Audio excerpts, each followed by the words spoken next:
তো রান্নাবান্না আমার হয়ে গেছে, ইনু আসতে এখনও টাইম আছে, তাই চলো একটা জিনিস শেয়ার করি। চলে এসেছি আমি ব্যালকনিতে, যেখানে আমি তোমাদেরকে দেখাবো আজকে আমার গাছগুলো।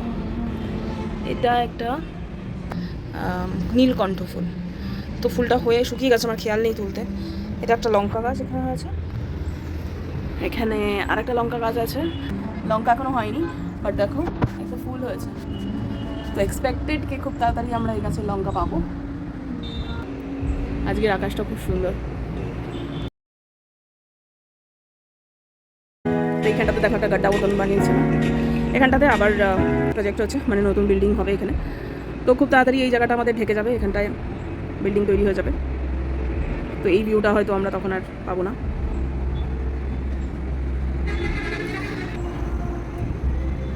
আজকে ব্ল্যাঙ্কেটটা দিয়েছি একটু রোদে, রোদ চলে গেছে যদিও এখান থেকে। আমার এখানটা না, মানে যেহেতু পূর্ব দিক, একদম সকালবেলার রোদটা আমরা পাই। তো সকালবেলা একদম রোদটা আসে, যার জন্য শীতকালে তো খুব ভালো, আর গরমকালে গরমটা একটু বেশি হয়। আজকে সকাল থেকে কিছুই প্ল্যান করিনি, তো দিস অল আনপ্ল্যান। এইটা হবে হচ্ছে ফ্রাইড রাইস, তার জন্য রাইসটা আগে বসিয়ে দিয়েছি, আর চিকেন কষা হবে। চিকেন কষার জন্য চিকেনটা অলরেডি আমার ম্যারিনেট করা আছে, মানে নুন হলুদ মাখিয়ে রেখেছি। বাকি মশলা রেডি করব, তারপরে বসাবো।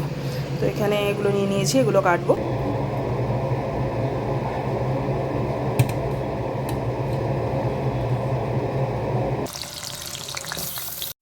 এই হচ্ছে আমার চিকেনের মশলা, এটা ধুয়ে আমি মিক্সিতে দেবো। যাই, কিন্তু সেদিনকে না ভাজিছিলাম কালকে একটা, ওটা যাচ্ছিল না।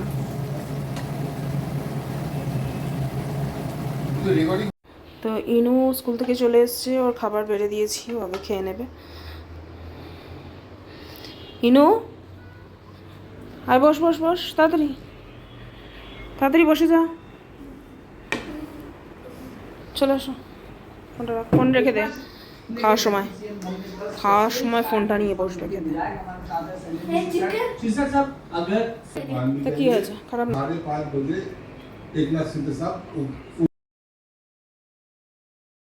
তো এবারে আমরা সবাই মিলে লাঞ্চ করতে বসে পড়েছি। এবার আমরা আমাদের লাঞ্চটা এনজয় করছি। খাওয়ার সময় বেশি কথা বলতে নেই, তাই জন্য কথা বেশি না বলে আজকের ব্লগটা এখানেই শেষ করছি। দেখা হবে আবার নেক্সট ব্লগে। টিল দেন, বা বাই।